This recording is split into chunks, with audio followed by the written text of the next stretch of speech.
Saya kan pernah di Amerika. Saya Betul. pikir mereka tuh orang demikian logik.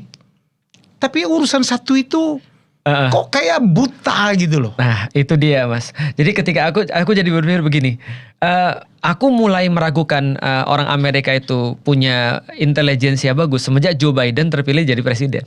Kenapa di Kok segi bisa mananya? gitu kan ya? Kok Artinya, bisa ya? Kok bisa orang setua itu gitu kan ya sudah benar-benar menunjukkan gejala demensia dari berbagai segi, tapi masih dipilih jadi presiden kan gitu kan ya? Iya. Apalagi Trump, aku bilang nggak pernah kepikir. Kayak gak ada pilihan lain. Kayak nggak ada pilihan yang lain kan? Nggak ada orang lagi kalian terus kemudian pilih Trump dan Yang ternyata itu. banyak pemilihnya. Iya. Jadi diprediksi mereka prediksi kalau Epstein Files kemarin tetap dilanjutin, itu kan terjadi civil war.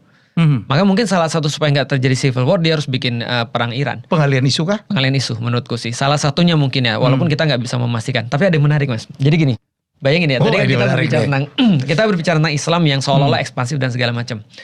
Contoh misalnya, aku waktu tahun 2017, 2016, 2015 itu diidentikan dengan isu khilafah. Dan orang bilang khilafah ini berbahaya. Kenapa? Karena dia tidak ada check and balances.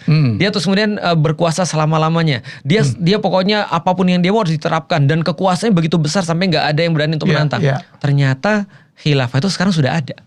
Tapi bukan khilafah Islam aja, khilafah Trump. Bukannya board office itu sama banget dengan fungsi khilafah kan? Artinya sekarang orang udah ngerti ternyata itu bukan nggak mungkin karena udah diterapkan sekarang. Versi Trump kan ya, aku adalah penguasa sampai mati.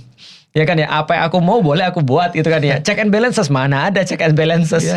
Dia sesuka dia aja. Nah itu menariknya sih. Gila ya, nyerang Venezuela stay tip tuh jelas. Saya tidak memanduin hukum apapun.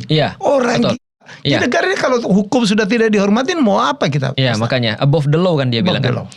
Terakhir tarif dia juga sama. Ketika dibatalin tarifnya oleh Dewan di Amerika, dia katakan apa? Ya udah kalau nggak boleh, aku akan terapin sendiri. Kenapa? Karena aku nggak bisa diatur. Aku bisa mengambil pemimpin manapun yang aku mau. Aku bisa berbuat apapun yang aku mau. Itu kata dia tuh. Artinya dia unstoppable. Karena dia tahu bahwasannya dia di backup oleh orang-orang yang bisa untuk blackmail siapapun.